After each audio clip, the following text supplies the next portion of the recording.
Bon nombre d'enfants présentent aujourd'hui des difficultés d'apprentissage durant leur parcours scolaire. Il faut dire que ces difficultés d'apprentissage qui peuvent être des troubles installés peuvent être prises en charge, mais pour cela, il faudrait que l'enfant soit suivi assez précocement. Aujourd'hui, nous allons parler spécifiquement de la dysorthographie.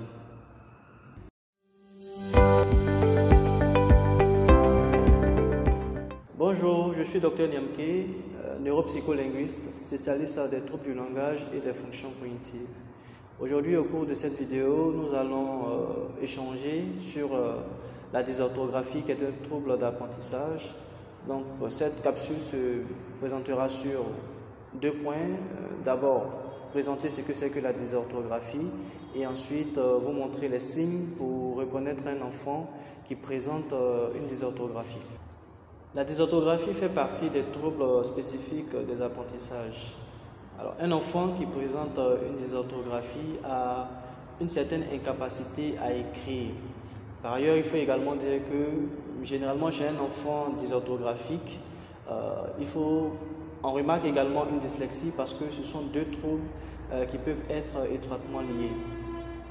Alors, pour reconnaître une dysorthographie chez un enfant, dans l'écriture, il aura tendance à commettre certaines erreurs qui se caractérisent par des confusions de lettres, des omissions de lettres lorsqu'il écrit, une méconnaissance des règles grammaticales, une méconnaissance également des règles orthographiques. Donc, avec toutes ces difficultés-là, l'enfant aura tendance à commettre beaucoup d'erreurs dans ses énoncés au niveau de l'écriture.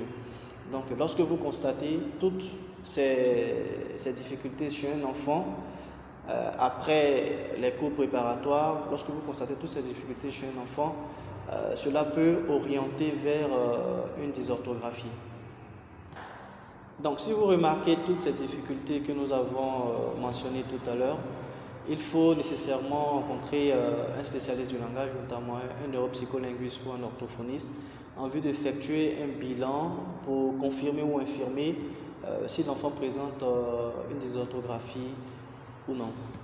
N'hésitez pas à nous laisser un commentaire après cette vidéo. On se retrouve la semaine prochaine pour une nouvelle vidéo.